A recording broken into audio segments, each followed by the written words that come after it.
what is the weirdest thing that you did while developing your character? Ooh, that's a great question.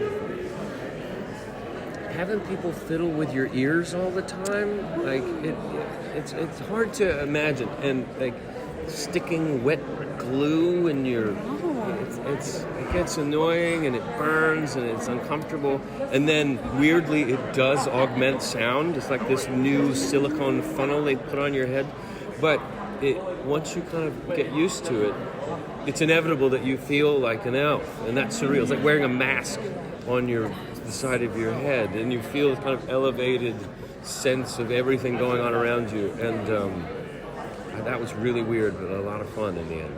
Okay, that is very weird, yeah. But I'm glad that you got through it. It's like the wet willy. Yeah, it's like a wet willy for an hour. Constantly. Okay. Yeah. Okay. And they kind of come up because you're trying to get things done, and they're fixing your wardrobe, and they're resetting the camera, and then all of a sudden the gluey Q-tips in your ears. Ooh. Unsettling. No, I wouldn't like that. No. All in the service of Tolkien. Oh, absolutely. You'll do anything for Lord of the Rings. That's right. At least I would. Yeah. Speaking of, the movies came out almost 20 years ago. So really, during that time, did you ever imagine yourself being a part of a series related to that story? No, but I'm glad they're doing it. Yeah. Yeah. How does it feel stepping into such a well-known story?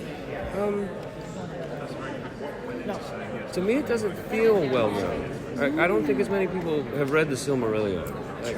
I don't think, because our story is the coming of age of the Middle Earth that everyone knows. So I'm actually excited that people are going to go, oh, that makes a lot of... No wonder he goes there, and then it becomes this. That it will kind of open up a new understanding of Tolkien. So it doesn't... You'll see, it's thousands of years before the version that we are familiar with. And because of that, we get to love the characters that we thought we loved. I love that. Does that make any sense? Yes, it absolutely does. So obviously the storyline is different, but what, other than that, it separates the series from the movies? A lot. Tolkien, let me answer your question backwards. Okay. One of the things that I like about Tolkien is that he understood evil and its perpetuation to regrow heads and keep coming back.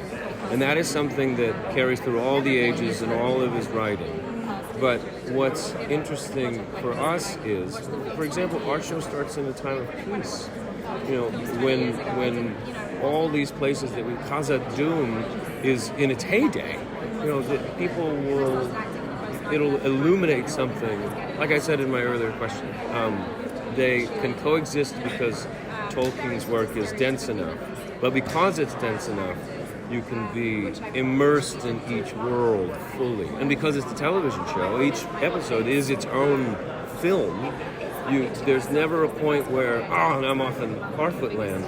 You can actually feel the texture of the food the Númenóreans eat. You can really enjoy each of the separate worlds so that you're going on everyone's journey fully.